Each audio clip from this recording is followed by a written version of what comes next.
Oi, meu nome é Vitória e nesse vídeo eu quero falar sobre alguns pontos que eu considero essenciais para quem vai começar a se preparar para o Enem. Se você é uma dessas pessoas e está um pouco inseguro sobre se está fazendo tudo certo ou se está faltando fazer alguma coisa, fica até o final que esse vídeo é feito para você. Vamos lá?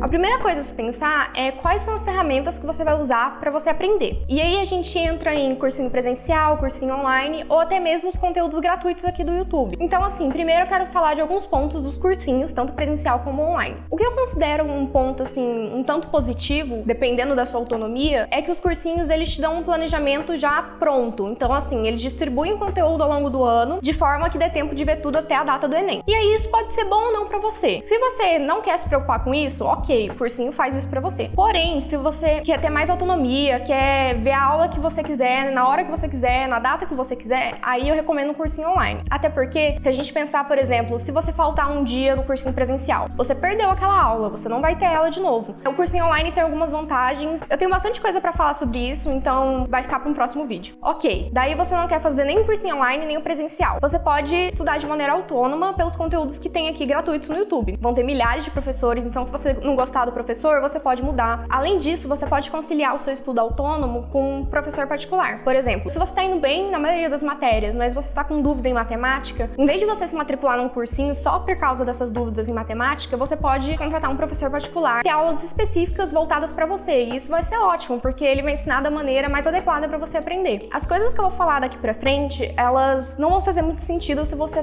tá matriculado num cursinho presencial, porque vai exigir um pouco mais de flexibilidade e de autonomia. Tá bom, então vamos lá. Uma coisa que eu acho muito importante no momento de você se preparar para estudar é você fazer um autodiagnóstico. Por exemplo, quais são as matérias em que eu sou muito bom, quais matérias eu tenho muita facilidade. Porque quando você for criar o seu plano de estudos, você não vai distribuir as horas para você estudar de maneira homogênea. Vai ser assim, de acordo com a sua dificuldade. Então, por exemplo, se você tem mais dificuldade em química e menos dificuldade em português, talvez seja uma boa ideia você dedicar mais horas para estudar química do que para estudar português. Tá, e aí você vai fazer o seu planejamento. Qual que é a primeira coisa que você tem que fazer? Você vai lá no YouTube ou no Google e procura por análise de incidência dos conteúdos, ou seja, você vai analisar quais conteúdos caem mais e quais caem menos, porque assim você pode direcionar seu estudo para os assuntos mais cobrados e ficar muito bom neles. Uma coisa que eu acho muito interessante você pesquisar para você estudar é métodos de aprendizagem, porque, por exemplo, você tendo aula com o professor, ele tá lá explicando o conteúdo e tudo mais, você tá apenas observando e ouvindo e tá entendendo o que ele tá falando. Porém, esse não é um método de aprendizagem mais eficaz. Então, assim, joga aí no YouTube, no Google, métodos de aprendizagem ou como aprender a aprender. E aí vão ter vários e fica a seu critério escolher qual melhor se adequa a você. Ok, até esse ponto a gente já falou sobre o autodiagnóstico e sobre os assuntos de maior incidência. Então, chegou o momento de você criar o seu cronograma. E como que você vai fazer isso? Você vai pegar todo o conteúdo que você achou na internet, como os que mais caem, e você vai distribuir todo esse conteúdo ao longo de semanas até a data do Enem, ou seja, até mais ou menos em outubro e novembro. E aí, na hora de criar esse cronograma, você tem que criar um cronograma que você vá seguir. Então, você tem que pensar, eu tenho que criar alguma coisa que seja adequada para mim.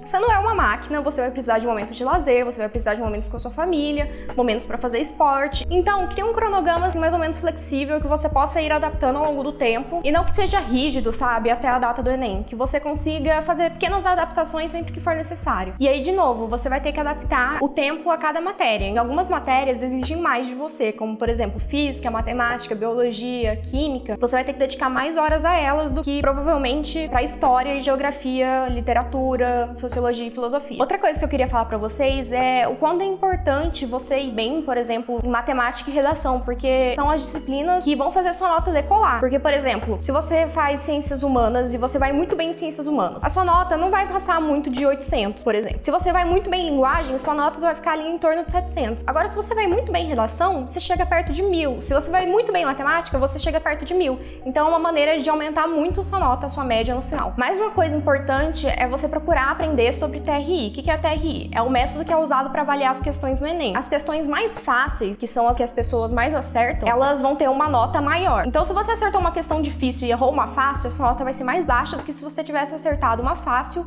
e errado uma difícil. Ok, até agora a gente já falou de muita coisa, você vai ter muita coisa para fazer, mas eu quero falar de algo que é crucial para você ter um bom desempenho, que é ter disciplina e ter consistência. Então, pensa assim, vamos fingir que você é um atleta de atletismo, que é o esporte de corrida. Vamos supor que você teve uma lesão e precisou ficar afastado por um tempo. E agora você vai voltar a treinar, ou seja, você vai voltar a correr. Você sendo um atleta que está afastado há muito tempo, você vai voltar, você não vai conseguir correr do jeito que você corria antes. Então, você não pode esperar que você tenha um altíssimo desempenho logo de primeira. O que você vai ter que fazer?